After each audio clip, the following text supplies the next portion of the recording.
Welcome back, listeners. Today is Wednesday, November the 9th. I'm Ryan Hill. I'm John Galantis. You're listening to Clearview Today with Dr. Abadan Shah, the daily show that engages mind and heart for the gospel of Jesus Christ. That's right. You can find us online at clearviewtodayshow.com, or if you have a question for Dr. Shah, anything you'd like for us to talk about or suggest that we discuss on the show, you can send us a text at 252-582-5028, or you can also email us at contact@clearviewtodayshow.com.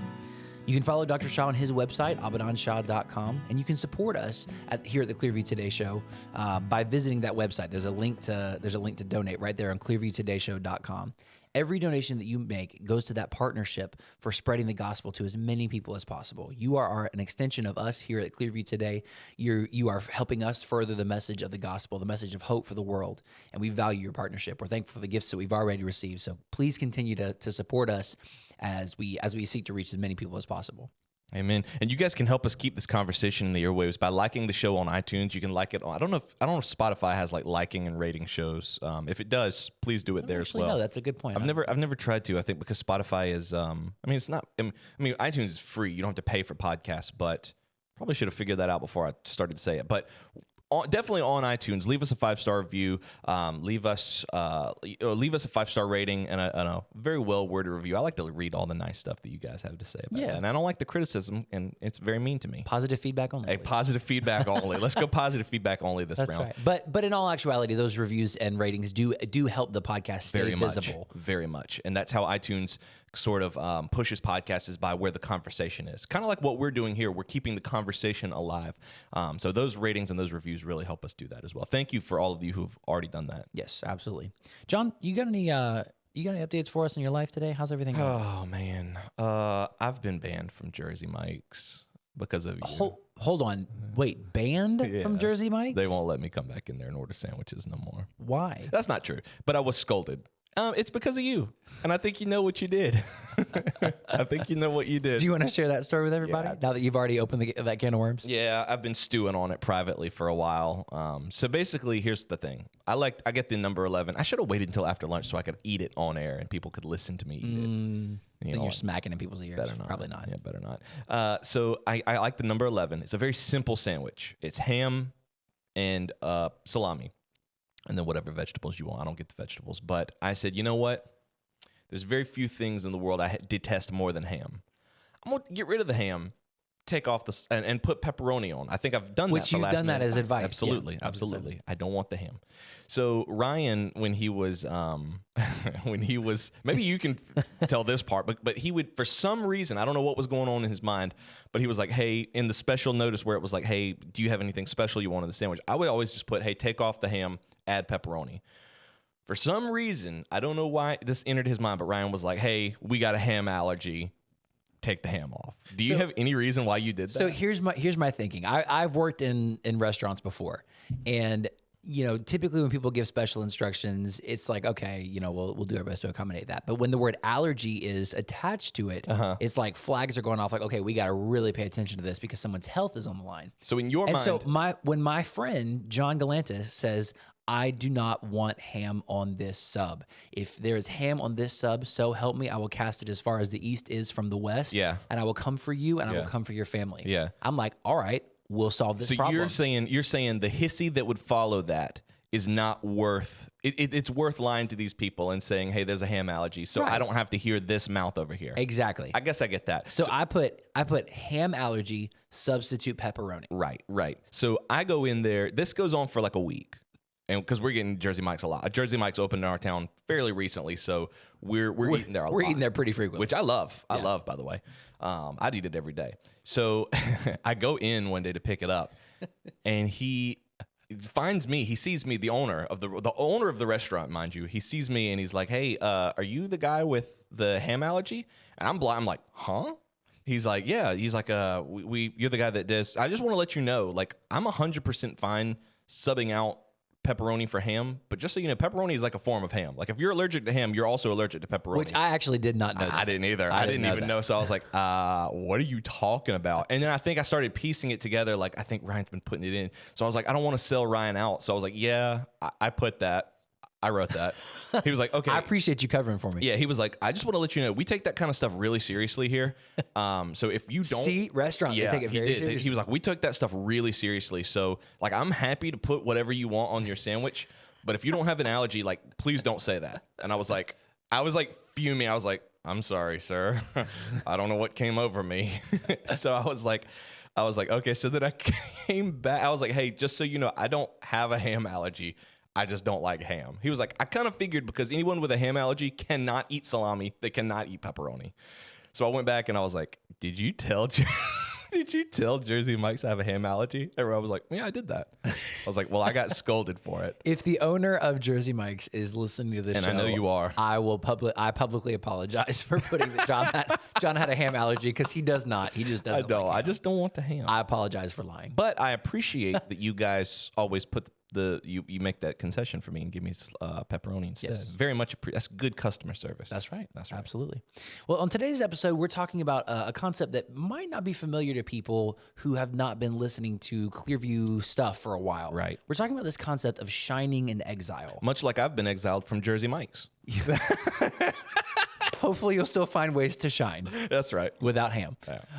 We're talking about this idea of shining in exile, not only being in a state or a spirit of exile and enduring, but what does it take to thrive in exile? Right. What does it take to not just be successful, but to flourish?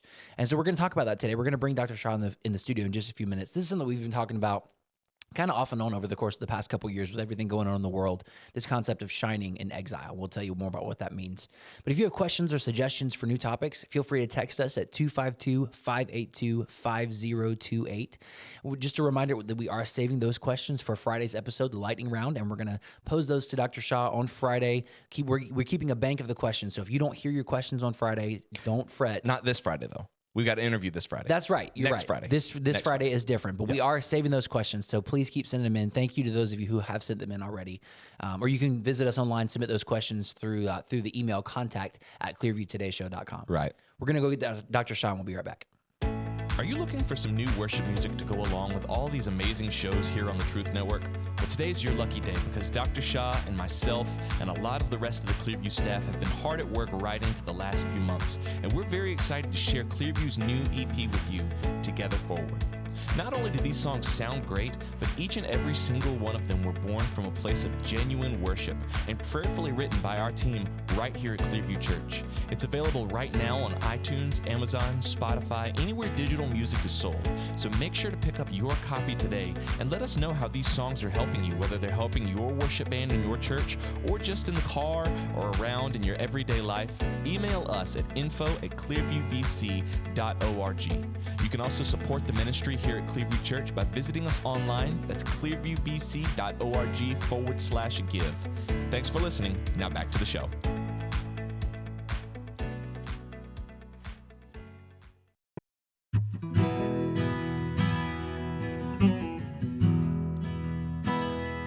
Welcome back to Clearview Today with Dr. Abadan Shah, the daily show that engages mind and heart for the gospel of Jesus Christ.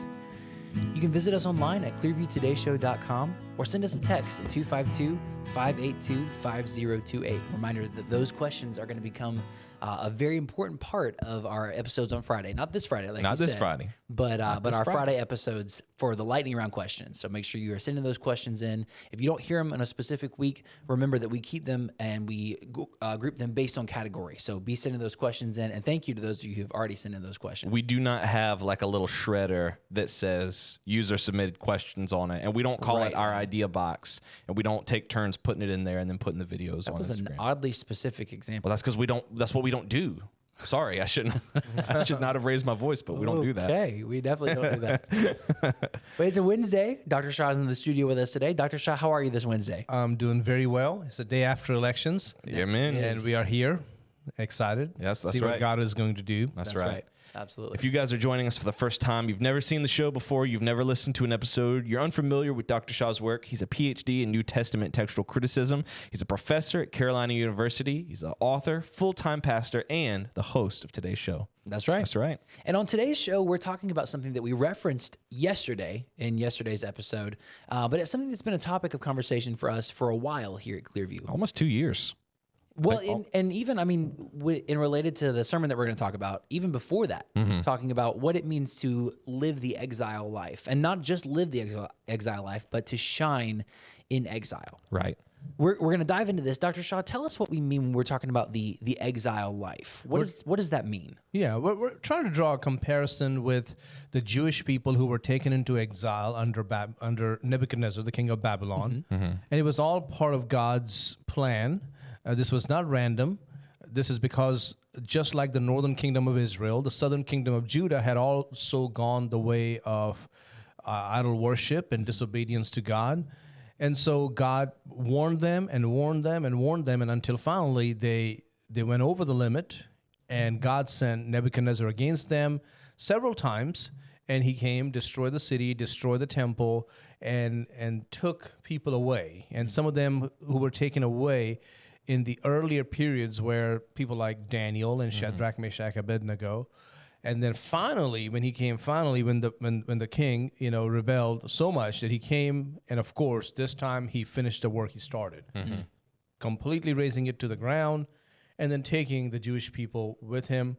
Yeah, of course, he left some there to kind of take care of the land or whatever, but they were not part of the nobleman type people. They were not rulers. They were not creators and entrepreneurs. They were just people he left there really to keep the wild animals out. That's how it came down to. Wow. Keep from things getting overgrown. So now the people, the cream of the crop, the ones who would have propelled the Jewish people into the next era or whatever, are now sitting in Babylon. And they are really depressed because their last view of Jerusalem, which is their holy city, Right. Was that but Jerusalem is on fire. Things are destroyed. The temple is destroyed, which means it's over. It's done. And, it's very hard for us to imagine that. But I can't even begin to explain the sense of hopelessness that was in them. Yeah. It's done. You're not going back. It's over. You as a people are finished. But if they had remembered the promises that God had made to them through the various prophets, that yes, this will be a time of discipline, but at the end of that period, I will bring you back. Now, at the moment, the people of Israel or people of Judah did not believe that, but the promise, for example, Jeremiah 29, it's a famous passage. You find that used as a life verse, but if they really understood the context, it's not a very good life Yeah, verse. no, it's kind of got some dark words behind it. They are. So it's Jeremiah 29, 10 through 14.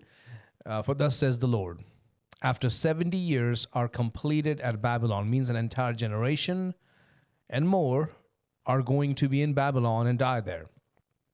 I will visit you and perform my good word towards you and cause you to return to this place. Which place?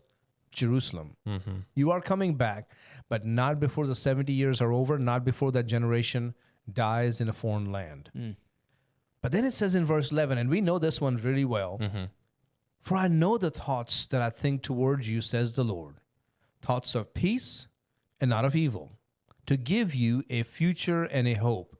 Then you will call upon me and go and pray to me, and I will listen to you, and you will seek me and find me when you search for me with all your heart. Wow. We often talk about that passage as, man, that's my life verse. Yeah. But think about it for a moment. Who was that passage given to? Who was that promise given to? It was given to a people who were sitting in exile and had lost all hopes of ever going back.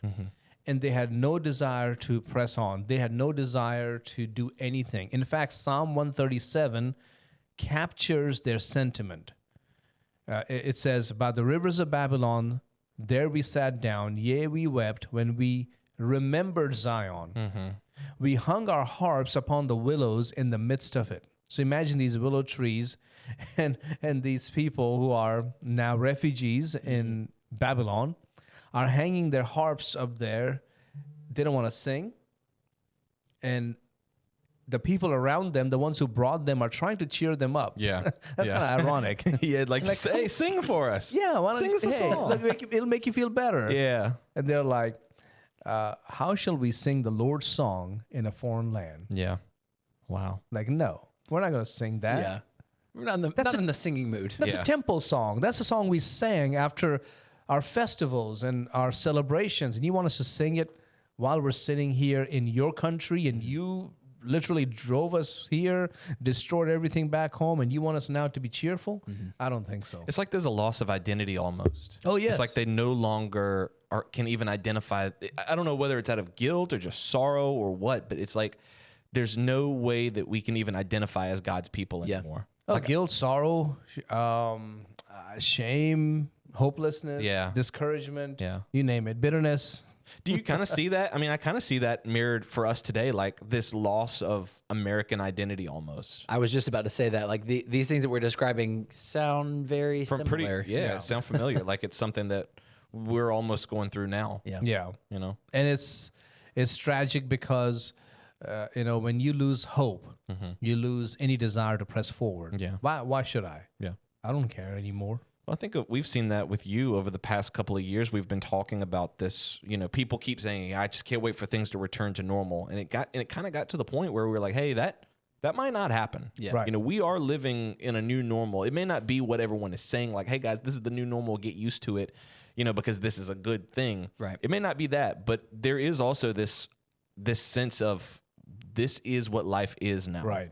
And coming to grips with that has been really hard for some people, and yet at the same time, it's something that the people of Israel had to contend with. They had to kind of bloom where they were planted. That's right. Yeah. That's right. And in fact, that's exactly what God tells them in verse 4.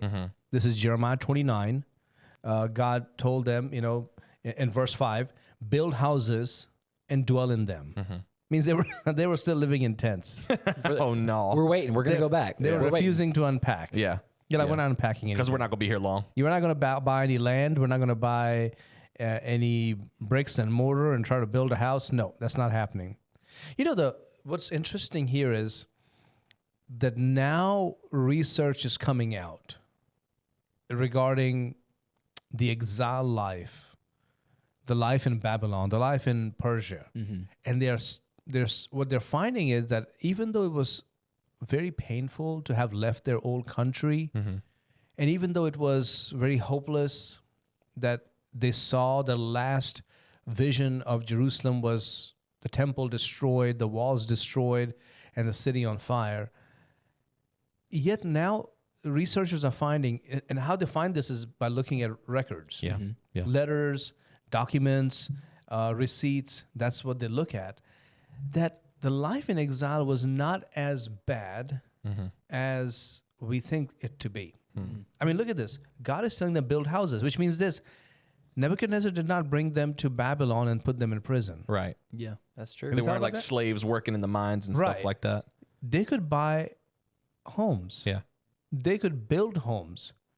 That doesn't sound like just an average refugee population. right. Dwell in them, plant gardens and eat their fruit. Plant gardens means they were allowed to make their own vegetables, right? Yeah, And eat them on their own land. on their own land. Means this is not something prisoners do. Take wives and beget sons and daughters, which means you can have a wedding, you can have a celebration. And give your daughters to husbands so that they may bear sons and daughters, that you may increase there and not diminish. Means work on growing as a population now. Right. Yeah. So how do you apply that today? I would say in America, that's how we need to see ourselves. How can we now proceed forward, not get discouraged, not get disheartened, but bloom where we're planted, as you Yeah. said, Yeah. build houses, plant gardens, eat the fruits, marry and give in marriage, and increase in number. Well, that's something you've said to me. I mean, even over the years, like I've always heard that advice from you, that where God plants you, he plants you for a reason. Right. And I think we tend to think that if life isn't going my way here, I'll go somewhere else. I'll go where the grass is greener. Yeah. I'll go where the land is more fertile. But even these guys, like in exile, like where are you going to go? No matter where you go, you're still in Babylon. Right. And if you go back, the temple's gone, like Jerusalem's destroyed. Yeah, like there's nothing. And if you try to rebuild it, the Babylonian soldiers will come out right, and stomp you to the ground and whatever else you're trying to do. right, Yeah. But instead, listen to verse 7. And seek the peace of the city where I have caused you to be carried away captive. Number one, God's behind this. But number two, you have to make the place where you are captive a better place. right. And pray to the Lord for it, not Jerusalem, but Babylon.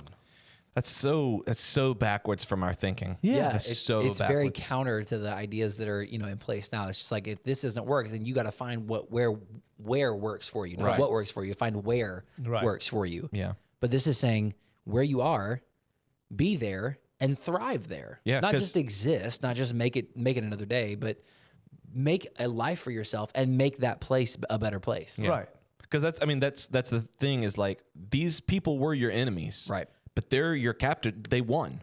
And God is saying, I've caused them to win. Right. So now you pray for their peace. Now you pray for them.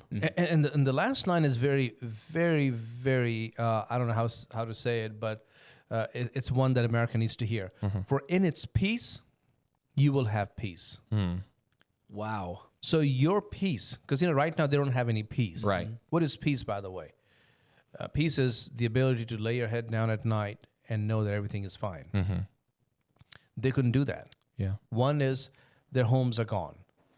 Their heritage is gone. Their traditions are gone. Now they're in a foreign land with foreign people, with different food, different culture, different language. Everything is different. And they're not enjoying this one bit. And even though their captors are nice and friendly now and telling them, hey, sing, or you can buy homes. I'll sell you a home. You have money. Let's do it. Let's make a deal. They have no desire for any of that. And they don't like them.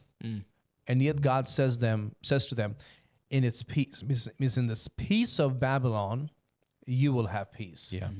So work towards making this a better place in every way possible, and you will be at peace. Wow. It's like the perfect cure for victim mentality.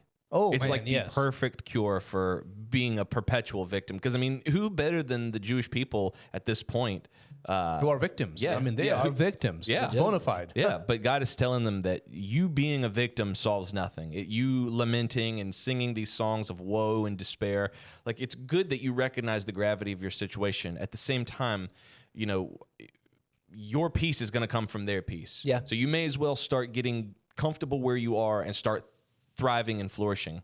Well, and this is also not like nameless, faceless Israelites. These are Right. some big names from Scripture that Right. we recognize. Right. Who are some of the men and women that we can look to for those stories in exile? People who are shining in exile. I mean, Daniel, of course, Shadrach, Meshach, Abednego. These are some of those people from that time period. Of course, Esther, Nehemiah actually obeyed the command, and they began to shine. Yeah. Right? Nehemiah became a cupbearer to the king of Persia. So several generations after this command was given, and even after the people went back. And he is definitely shining in exile. So they obeyed. And they became very powerful. Wow.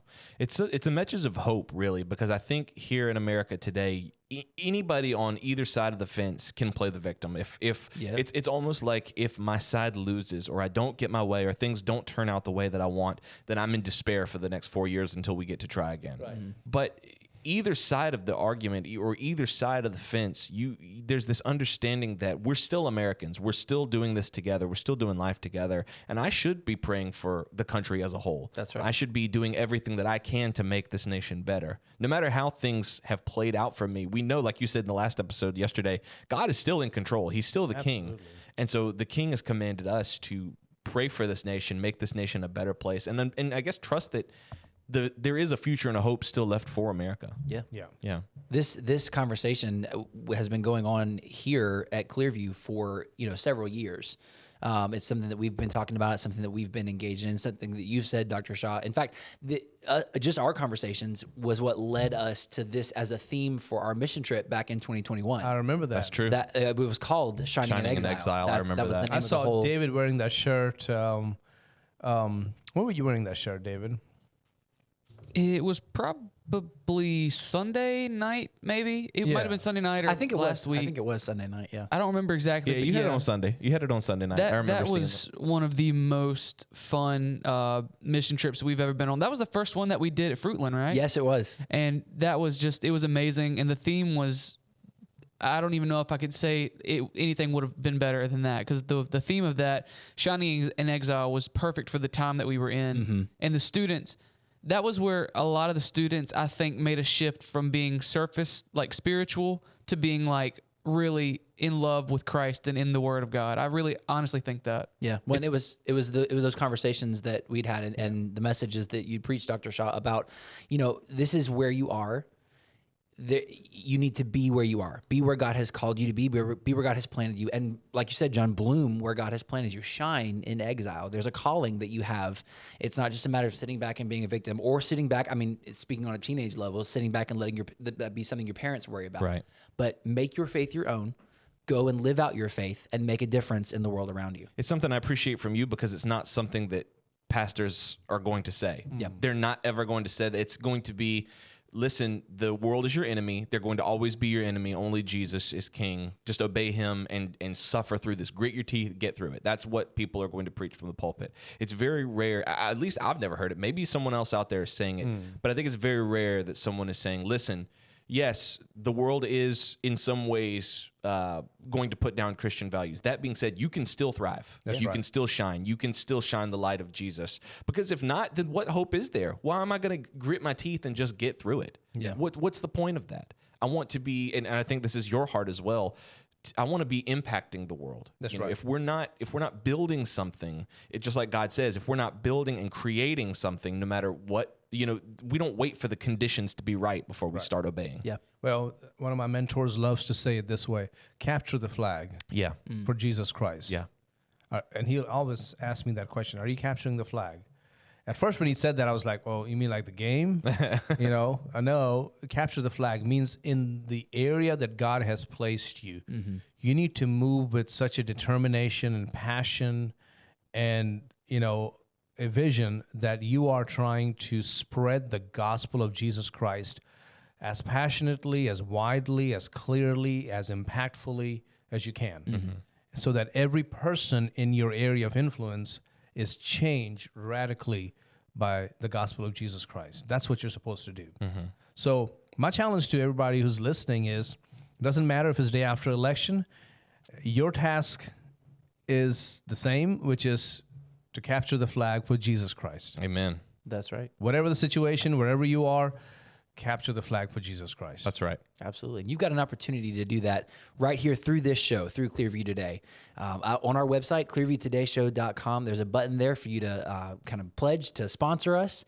And we really appreciate you joining us in that partnership. That's something we want to stress. It is a partnership. It's a team effort in you partnering with us to get the message of hope out to the world, Right. to the nations. We believe that this is a message that people need to hear, and you have an opportunity to partner with us in order to make that happen. Not everybody is called to be on the radio. Not everybody's called to create shows. Not everybody wants to create shows, but every Christian should want to spread the gospel however they can. And every Christian should want and desire to partner with people who are doing that. So we appreciate everybody's donations. We appreciate your gifts. We appreciate the time and your prayers and all the comments that you guys are leaving and the text that you guys are sending in. It encourages us because it reminds us that God is not just working through the three of us. He's working through all of his people together. That's right. Yeah. Absolutely.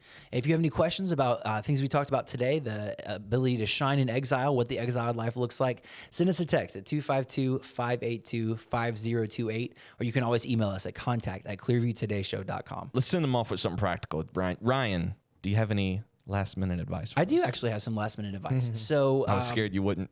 I've got it. No, I've got it. So if you are in the kitchen, sometimes when you're doing dishes or if you've been cooking for a while, there's like some food residue and stuff, your sink just starts to smell. Even if you don't have a garbage disposal, your sink just starts to have this odor. Yeah. What is really good, especially if you have a garbage disposal, you can do this. Put some lemon down in the garbage disposal. That fresh citrus scent. Like an actual lemon? No, I mean like not a Like whole lemon juice? lemon, but just like a couple pieces of the lemon rind, or just like some small pieces of lemon, and blend that up in the garbage disposal. If you don't have a garbage disposal, lemon juice works just as well. For a stinky sink. For a stinky sink, that citrus smell is nice and fresh, nice and clean. Another one that's really good, especially as we're heading toward Christmas, is peppermint. If you have peppermint oil. Okay, well. Okay. All right, Smells I nice like and it. clean. Hey, you guys, if y'all try it and your sinks start smelling better for Christmas, let us know. Text us at what number? 252-582-5028. You've got it memorized. You I didn't do have even it look at the memorized. notes. I know. I've got Very it memorized. cool. That's very right. cool. We love you guys. We'll see you tomorrow on Clearview Today.